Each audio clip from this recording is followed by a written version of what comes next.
Hi everybody, it's Miss Hicks for Story Time. Today I'm going to be reading A Pocket Full of Kisses by Audrey Penn, and it's illustrated by Barbara Leonard Gibson, and it's Scholastic Publishing. A Pocket Full of Kisses. Chester Raccoon sat in the hollow of a tree stump and pouted. "Please, can we give him back?" he asked his mother. "I'll be really, really good if we can give him back."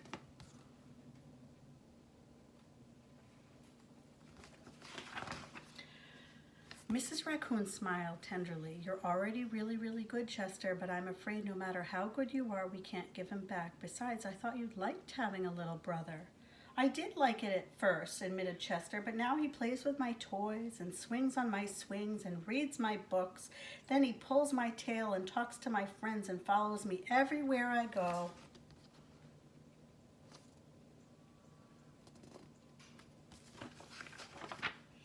Mrs. Raccoon lifted Chester onto her lap and smoothed out his worried, furry forehead. "That's what little brothers do," she explained in a very motherly tone. "It's no different than sharing the woods or sharing the stream or sharing the food we find. Ronnie wants to be just like you."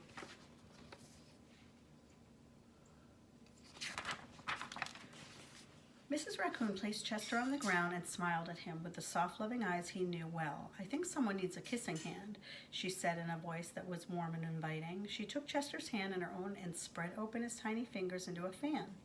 Leaning over, she kissed him right in the middle of his palm. Chester felt the warmth of that kiss rush from his hand up his arm and into his heart, and when he pressed his hand to his cheek, he could hear his mother's words in his head. "Mommy loves you," they said. "Mommy loves you." Chester grinned so wide the tips of his silky black mask crinkled upward. Even his cheeks flushed to a pink. He was the happiest raccoon in the forest.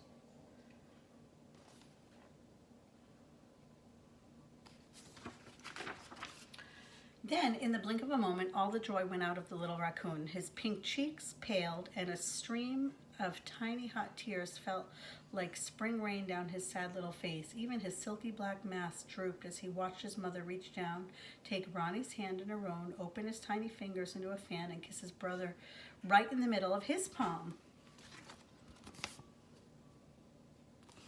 I think he's feeling kind of jealous. "That was my kissing hand," Chester said, and in the saddest voice his mother had ever heard. "Why did you give Ronnie my kissing hand? Don't you love me anymore?" "Oh."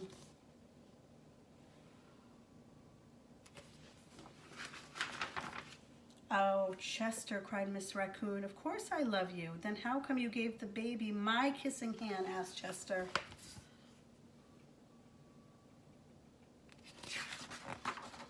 Mrs. Raccoon gathered Chester up in her arms and gave him a great big comforting hug. "I would never give Ronnie your kissing hand," she assured him gently. "That was his kissing hand. Now you each have one of your own."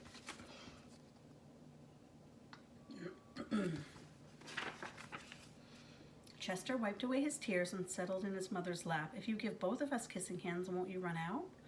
Mrs. Raccoon laughed. "Would you like to hear a story?" she asked Chester. "About kisses, about stars," said Mrs. Raccoon.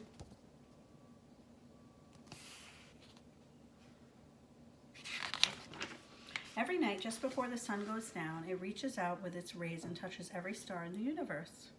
One by one, the stars light up and shine upon us. Even on nights we can't see the stars, they're up there sparkling away. No matter how many stars fill the sky, the sun will never run out of light, and its rays will never stop reaching out to them. That's the way it is with the kissing hands. When somebody loves you, their kisses are like the sun's rays, always there and always shining. No matter how many kissing hands I give you and Ronnie, I will never ever run out.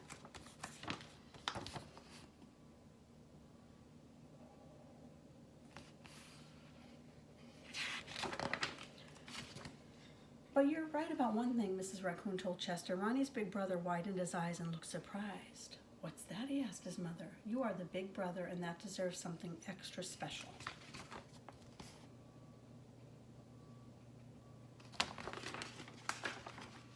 Mrs. Raccoon put Ronnie on a swing, then took Chester's right hand in hers and spread open his tiny fingers into a fan.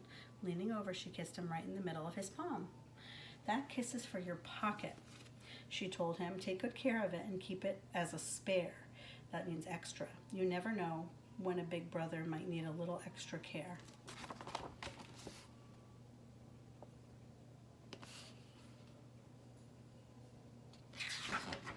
Chester hugged his mother and romped away. I love you too, he seemed to say.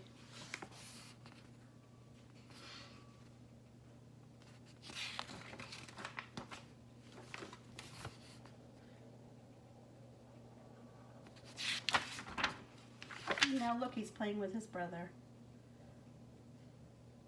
I like that story. I hope you enjoyed that story too. All right, I hope you have a good day. I'll see you tomorrow for video lesson and story. Have a good day. Bye.